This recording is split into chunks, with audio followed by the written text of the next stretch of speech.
Welcome back to Spitballin Cards. In today's video, we're talking all about MVPs, other players doing good, other players doing bad, and everything in between. My name is Scott. We also have Ty, Jeff, and Phil on this episode. Chris isn't here. Chris, if you're listening, hope you're doing well. And let's just jump into this. The very first thing, before I actually talk about MVPs, I want to give a very big shout out to Jeff. And the reason I want to give Jeff a shout out from My Favorite Cardboard on Instagram and Blind About Slabbin in the bottom left of this screen is because he is now a part of the Star Wars universe. I meant to give this shout out a long time ago. Jeff has done acting in NCIS. I think you're NCIS, right, Jeff? Yes. He was a prison guard. Did you ever get like murdered or anything in that show, or were you always alive? I remained alive, so there's a chance I could return. He might be coming back. So look out for that. But also, Jeff had a huge role in the latest animated series, not the Clone Wars, forgive me, Bad Batch. Bad Batch is a story about these rogue clones, and Jeff is an Imperial officer, and he had probably a really major role in the finale of the show. And like, it's a big part of the Skywalker timeline where I don't want to ruin it. So if you want to pause this or fast forward, I'll put in the description when you can fast forward to.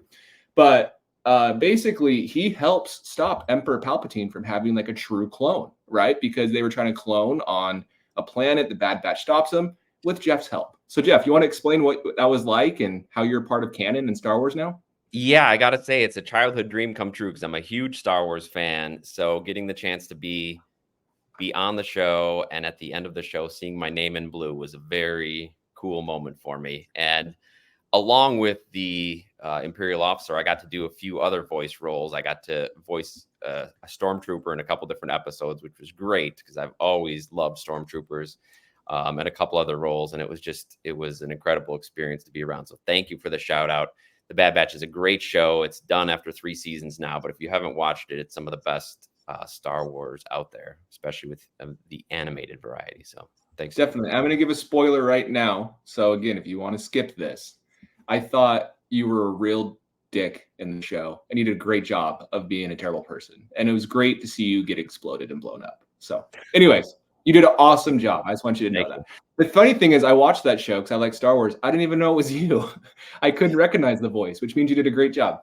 Thank you. Yeah, I got to try out a few different accents to make myself sound more evil, I guess. Yeah, and I'm putting Jeff on the spot. He didn't know he was going to do this. Yeah, do it. We don't have time for more delays. Nice. Hey. All right. Anyways.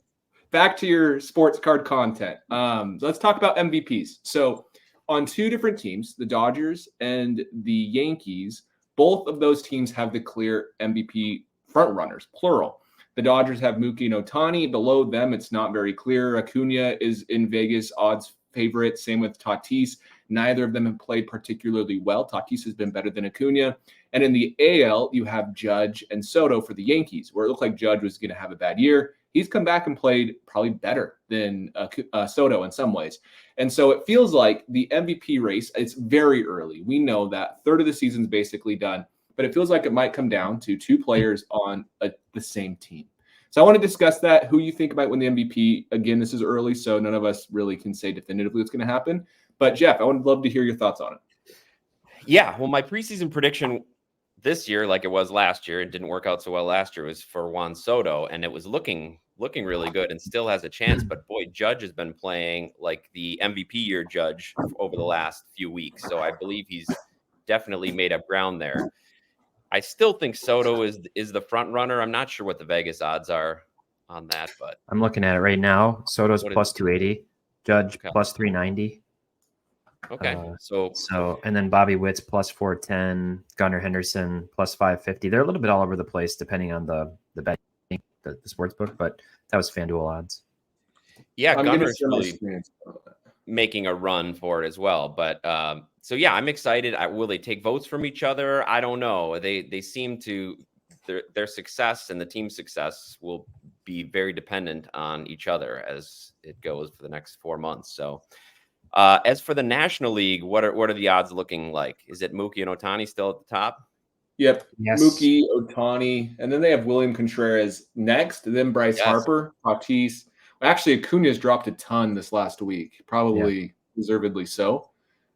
William Contreras. I know the Braves have been trading really, really well the last few years, but this was a miss on their parts with William Contreras. He's been awesome. The big thing was, he won't stick at catcher. Now he's one of the best defensive catchers in baseball because of the Brewers lab that you have. They have him in a Braves hat here for some reason, by the way, which is weird. But I don't think anyone really besides one of the top two has a real great shot. What do you think? Yeah, and I have to say, before I go on, yesterday I went to the Dodger game. I got to see Ohtani with his first Dodger walk-off. The fans love him. It's a awesome environment to see him play in. I'm not surprised he's succeeding so well despite all the other distractions. And I feel like he's just going to get better as the season goes. So I hope that Mookie stays ahead of him and can win, and he might get that position bump, but Ohtani's a monster. I can share, I pulled up StatHead. I can share the stats for the AL between the top four guys if we want to look at those. Sure. Let me bump this up a little bit. So interesting from a WAR perspective. Yeah. Right. You've got Gunnar and Bobby, pretty significantly ahead of Soto and Judge. OPS plus. I think, I don't know, Gunnar to me, like if the Orioles end up taking that division, like they go on a streak, they go on a run and they take the division, and you've got these two guys on the same team, like competing against each other, to use a phrase Scott likes, is there a world where Gunnar kind of creeps into that conversation a little bit more than he might be right now? There's only going to be one winner of the AL East, and right now I don't really like the Yankees team as much as I like the Orioles team, but Corbin Burns hasn't been as good as advertised, I'd probably say. The bullpen probably hasn't been as good as last year without Felix Bautista. And of course, a number of those young bats haven't gotten going yet, or just have really gotten cold. Like cold. Yeah, Cowser was the last time you heard his name. He's been Cowser's gotten really cold. Yeah, Heston Kjerstad has done about nothing. And there's a few guys still waiting in the wings. But right now, the Yankees have the best run differential in the AL and second best to the Dodgers in the MLB. So Gunnar, he's a guy. Yeah, I'm glad he went to Fangraphs here. He's a guy that shows a little bit better on Fangraphs. Actually, no, Soto shows better on Fangraphs WAR because Soto, it doesn't. They love his defense. Yeah, it doesn't bump the defense as much. Or it always seems to me, and I know Scott, you probably have a better understanding of this, but it seems like the proportion of offense to defense, it seems like offense matters a little bit more to the Fangraphs calc. I know it's a different defensive component. You've got outs above average versus DRS being the main thing they use with Baseball Reference still, which is a big factor as well. But it seems like the non-shortstops just tend to do a bit better in Fangraphs versus the other guys. So you've also got, we didn't talk about Kyle Tucker. So the top four in the MVP polls, based on the Vegas lines and everything, that will take into account projected performance for the rest of the way. So it's not really indicative of like what have we seen so far. Like if the season was to end now, it wouldn't fall like that. Now Kyle Tucker, his team's terrible right now, so that's another thing that's going to hold him back. So, but I realized this: a guy on my team is an Astros fan, and they obviously started out horribly. They're 8-2 in their last 10. They're only 4 games back from the division lead. He made a point to say that the Braves are farther out from first in their division than the Astros are now, which is very hard to believe. So, I don't know. All of a sudden, here come the Astros, right? And you might have a point about Tucker kind of being a dark horse in that conversation. Some of these other guys too, like with Ohtani on the National League side, like being a DH, you get that negative plug and you get it throughout the entire year. So whatever his negative defensive WAR is now, it's going to be that times 3.5 by the end of the year, basically. So, I mean, we saw JD Martinez have a ridiculous offensive year. We saw David Ortiz have a few of them. Neither one of those guys came close to winning MVP. So with Ohtani, it's going to take a lot. So I agree. It's interesting. I never know if this Vegas Insider site is actually super up to date, but if it is, they have Kyle Tucker at plus 2,500 for MVP. Like that seems like a decent bet. He's got a 197 OPS plus. So interesting. Yeah, Kyle Tucker is who I thought Yordan Alvarez would be coming into this year, and he's just been ice cold. So many strikeouts, which is coming into this year. There was a conversation about who's the better hitter in the league. Who's the best hitter in the league? Is it Soto? Is it Yordan? And it hasn't been close. And Tucker's just been, like I said, everything I thought Yordan would be this year. Yeah. Tucker also has 3 Baseball Reference WAR, and kind of Phil, to give an idea about, you touched on it, Fangraphs versus Baseball Reference. My dad, who doesn't like WAR, which we're going to talk about next episode about advanced analytics, his issue is with calculating defensive WAR. Foolish Baseball did an excellent video. I'll leave it in the description of this video, how defensive WAR is calculated. It's based off of DRS, and we don't have access to DRS and the information because they basically sell it to the teams. They don't make it public to us. But StatCast metrics for Fangraphs WAR is public, and they basically do a lot of different things. So with Baseball Reference, it's essentially situational, where they will look and say the average player makes this play. You hurt your team by this much by missing this catch. So if you have a bad play in the outfield that leads to 3 runs, it's going to hurt you significantly more for Baseball Reference WAR versus for Fangraphs WAR, because Fangraphs WAR, I don't believe, is situational. It just says, did you make the play or not? So that's one thing to consider. I don't want to say it's clutch defense. It's just doubly hurting you or double helping you, basically, versus just saying you're good or bad. So that's why people tend to like Fangraphs WAR. If they could just figure out how to make their website user-friendly, I think it would crush Baseball Reference. But they can't. So that's where we're at. Anyways, Kyle Tucker, he also has 3 Baseball Reference WAR. Here are the league leaders. I'm going to show my screen for Baseball Reference WAR if you'd like to see that. So, Jeff, to your point about he's what Yordan Alvarez is what you expect it to be, I just realized that Kyle Tucker has 100th percentile walk rate. Wow. How do you – it's like similar to like what Ellie's doing this year.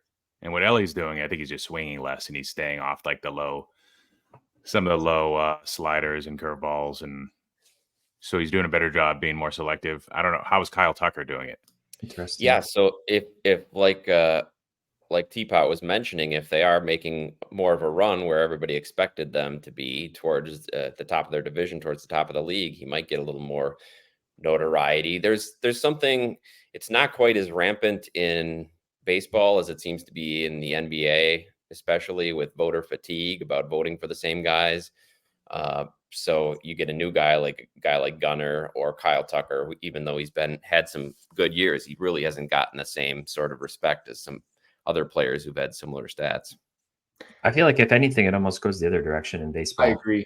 I agree. I feel people like have a tendency to like vote for the guy has a established track record more than the new guy. Right. It becomes more of like a career achievement award rather than just the individual season. Yeah. Mm-hmm. Yeah. It is interesting because I do feel like for Ohtani, like you mentioned, like I don't want to compare Marcell Ozuna. He's having a great year as well as a DH, not nearly as good as Ohtani with a lot of the advanced metrics. But it's one of those things where if Ozuna still had as good a numbers as Ohtani did right now, it's hard to imagine they'd still be talking about Ozuna the same way as Ohtani. Yeah. And I understand the baggage Ozuna has, but because it's Ohtani, it feels like they're much more willing to have him have higher odds than a different DH would have. Agreed. Whether fair or not. Yeah. That's why I like doing those like blind stat comparisons and Instagram polls, you know, who's better this season, who's had a better year, that type of thing. And sometimes that can be pretty revealing. And then again, you can also fudge the stats too and make it look a certain way. But yeah, cherry pick the stats. Yeah. Wow. So I just noticed Tucker's walk rate on a year-by-year basis is up over the last 6 years. 5.6, 7.9, 9.3, 9.7, 11.9, 18. So he's been maturing as a hitter substantially. She walked up. That's why my camera went off. And I was like, should I kick her out or should I just hold her? So this might be a very short-lived guest appearance by Buttons. But Buttons was one gender away from being named Mookie. But unfortunately for me, I got a girl. So it is what it is. But yeah, so I know you were mentioning, Ty, before the show, there is a specific pitcher that has impressed you so far this year. There is somebody that I'm glad I took a flyer on, so to speak, on my fantasy baseball team, and I might try to pick up a card or two of his. Honestly, the rest of the team I know will stop me from buying a pitcher, but this pitcher has, in his last 20 innings, not given up a run, 0.7 WHIP, 28 strikeouts, a 28-1 strikeout to walk ratio, so 1 walk in the last 20 innings, and only 1 earned run in his last 31 innings. So I'll say that for the audience. Got to be Spencer Strider, right? Teapot, is that Spencer Strider? If only, yeah. It is a Braves pitcher, and it is none other than Chris Sale returning to peak nasty Chris Sale form.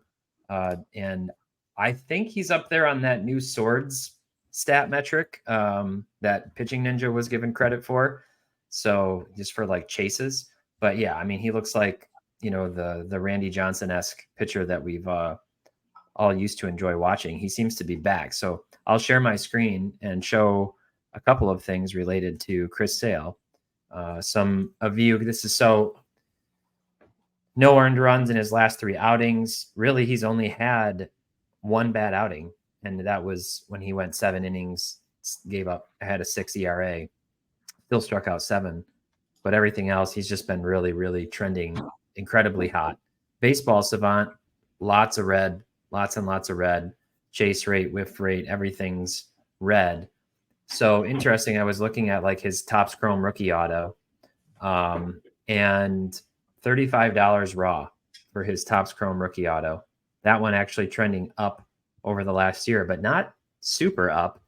There was a low sale here that was, I think, a condition specific one that was kind of scratched up. But PSA 10, Pop 13, $115. PSA 9, 31 of those, $30. I just put a best offer in on eBay for one of these. We'll see if I get it. But if you compare that, so I pulled up, funny enough, Jeff, you didn't set me up for this, but I pulled up Spencer Strider. Spencer Strider's raw, about $46 right now. There's a lot more of those than there are Chris Sales. There's 304 PSA 10 Striders. He also has a Topps Chrome update auto and many other autos. So that's at $92. He's obviously down. So interesting to compare those. And then just for kicks and giggles, I threw Paul Skeen's Bowman Draft first auto on here. $854 for Pop 323 PSA 10. So obviously the Bowman first carries a premium, but interesting to see these prices. If Chris Sale does go on a run here, I guess we should look at the Cy Young odds. I haven't looked at those, but he's torching it right now. Yeah, I've got 2 questions for you, Ty, as a Braves fan. One, I know coming into the season, it was thought that if Sale could give you guys 120, 130 innings, that would be great. He's shown no sign of slowing down, and he hasn't thrown that many innings in recent years. So is there going to be some sort of rest for him? How are they going to manage his innings? Or are they going to let him go at this pace until he burns out? I haven't heard anything about rest for Sale, and I know he's, the type of guy who likes to compete. Like you could see how angry he got the last few times he was hurt. He just wants to go out there and pitch. And the fact that he's out there giving him 7 innings consistently is, to me, like they're not limiting him. He's not slowing down. They're not limiting him. Their relief pitching's had issues, so maybe that's part of the impetus for them to leave. Yeah, they sure aren't limiting him, and also their offense has been kind of struggling, so they've been looking to the pitching to carry them more. But yeah, you'd hate to see this kind of start for him and then not have them down in the stretch or come playoff time. So yeah. So right now, Sale is 5th. It looks like in Cy Young odds for the NL. Wheeler's in first, probably not surprising. Shota Imanaga, who I think has pitched I think he's only given up 2 runs all year. Just been great. Not surrendering any runs. And then Tyler Glasnow and Ranger Suarez are in the conversation too. So those 5 guys have certainly been pretty special this year. And does he have a Bowman first? 2010. Yeah. Does he? Oh, yeah. Yeah. I owned a couple of them and they screwed me over. He does. Yeah. I didn't lose much, but I bought them hoping an injury bounce back, I think 2 years ago. And then he just got hurt again. And so I sold slight loss, but his Bowman Chrome autographs aren't cheap. That's my issue with Chris Sale. Is he a Hall of Famer? I mean, maybe according to peaks versus this modern era, he's never won a Cy Young. He has a lot of great advanced metrics, but he's never won a Cy Young. He's really slowed down on a lot of pace stats. Like strikeouts, he's only at 2,250. through his age 30 season on strikeouts, he was over 2,000. So you would think he was a lock for 3,000. So it's tough where he's already priced for his higher end. How old is he? 36 or something? Yeah, he's in his age 35 season. He could be 36. I think it's after July 1st to be qualified for 35 season, but turning 36 this year. Yeah.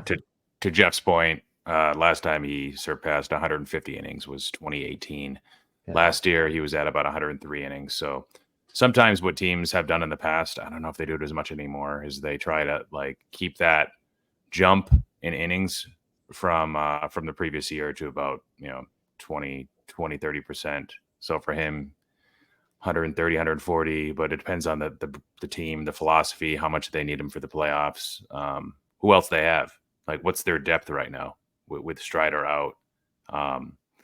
There's that other guy that had the shoulder issues, that Kyle Wright. He's probably not going to come back this year. Right? Kyle Wright's, yeah, he's not very good anyway. But yeah, they pretty much lean on Max Fried and Charlie Morton. Lopez has been great too. Lopez has been great. Yeah, he has. It's too bad the Braves don't have the division like locked up like they've had historically, because they will need Chris Sale. They could have rested him a ton moving forward to maintain him for the postseason. But since it's not a lock that they're going to win the division, it's a little bit scarier to try to rest your best pitcher consistently. He's a guy, it's hard to believe that he hasn't won a Cy Young award to me. He was in the top 10 a lot, like years in a row. He never won it. That's why, it's hard to. Number 6, number 5, number 3, number 4, number 5, number 2, number 4, all in a row. That season when he had 2, he pitched 214 innings, 308 strikeouts, 17-8 record with a 2.9 ERA, but he lost to Corey Kluber, who was just like untouchable that year. Yeah. 308 strikeouts. Wow. Yeah. And Corey Kluber, looking at his stats, he deserved it. Yeah. That's the thing. So let's look at, he had 2 other runners up. Nope. Just top 3, top 4, top 5. Yeah. He lost to, who else did he lose to for AL Cy Young? Corey Kluber again, 2 years in a row, actually. And then Felix Hernandez and Chris Sale was third that year. One thing I want to talk about is what they gave up for Chris Sale, which was Vaughn Grissom. And a lot of Braves fans were very upset about this trade. And they said, why did we trade this young, controllable piece? And that was a great move in hindsight. Vaughn Grissom this year has a negative 0.6 WAR and negative 14 OPS plus, 0 home runs. Only played 13 games, but he's been real bad. So definitely up to this point, a win for the Braves. They have him signed through another year. So if he's great, which is looking that way, looking good to be a Braves fan right now. Yeah. Well, a lot could change. He could go out there and snap his arm, and then Grissom could go on a tear. But, I mean, things happen. I hope it doesn't.